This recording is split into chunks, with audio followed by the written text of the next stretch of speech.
જોરદાર નાટક સાંસ્કૃતિક કાર્યક્રમો કરીને આપણા ગામની શાન બાન અને ગૌરવની વાત કરીએ ત્યારે આપણા શિક્ષણમાં આજે બાળકોમાં કેટલો ખીલખીલાટ આવી ગયો છે. આપણા બાળકો કેટલા બધા ઉત્સાહ છે.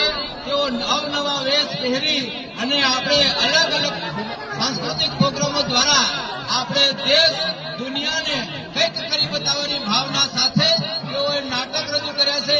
તેઓને ખૂબ ખૂબ અભિનંદન અને શિક્ષણ સ્ટાફને પણ ખૂબ ખૂબ અભિનંદન કે તેઓએ બાળકોને એકદમ શાબ્દિક સાંસ્કૃતિક અને જે પ્રમાણે ખાસ આ દેશની ભાષામાં જે નારી જાગૃતિ માટેનું જે અભિયાન સરકારશ્રીનું છે એના અનુસંધાને આજે જેટલા પણ પ્રોગ્રામ થયા છે એમનો પણ હું ખૂબ ખૂબ આભાર માનું છું. આજે મને કહેતા ગૌરવ થાય છે કે અત્યાર સુધી અમે આ સ્કૂલના જે શિક્ષણને અમે માનતા હતા કે થોડુંક આગળ જવું જોઈએ પણ આજે 2024માં મને લાગે છે કે આજે ટૂંકી વધુ મુખ્ય પ્રાથમિક શાળામાં જે શિક્ષણનું જે જ્ઞાન હોવું જોઈએ તે અહીંયા પઠાંગણમાં આપણે હૂબ દેખાઈ આવે છે.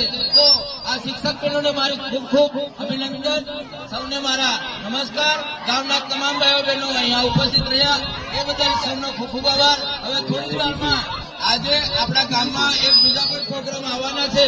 ત્યારે ભાભરિયા ફળિયામાં પ્રોગ્રામ છે અને હોળી ડુંગરીમાં પ્રોગ્રામ છે. તો આપણે આ બેન શ્રી છે ભાભરિયા ફળવાળી બેનનું એમને ભાભરિયા ફળિયામાં સન્માન કરવાનું છે. ત્યારે તમારે આ બેનને મારે કેવું છે કે બેનમાં તમે તમારા ગામના વાલી ભાઈઓ બહેનોને ત્યાં આગળ બેઠક કરજો. અમે 12 વાગે ત્યાં પહોંચવાના છીએ અને આપણે આ બિલવાડ બડા ડુંગરીની છોકરી છે એમને પણ આપણે હોળી ડુંગરીમાં સન્માન કરવાના છે 12:30 વાગે.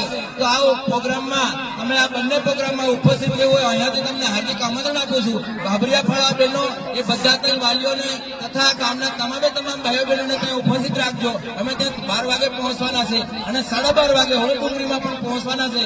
તો તમામ વાલીઓની વિનંતી કે આ સભામાં આપ સૌ ઉપસ્થિત રહો અને આપણા બાળકો જે આગળ વધે છે એમને પ્રોત્સાહન એમને પૂરું પાડવાનું છે. બાળકાઓ આવડને આગળ આપણા દેશ અને દુનિયાને આગળ વધારતા રહે અને આપણા ગામનું નામ રોશન થતું રહે એ માટે અહીંયા ઉપસ્થિત સર્વે મહાનુભાવોનું હું સ્વાગત કરું છું. જય હિન્દ, જય ભારત. અસ્તુ.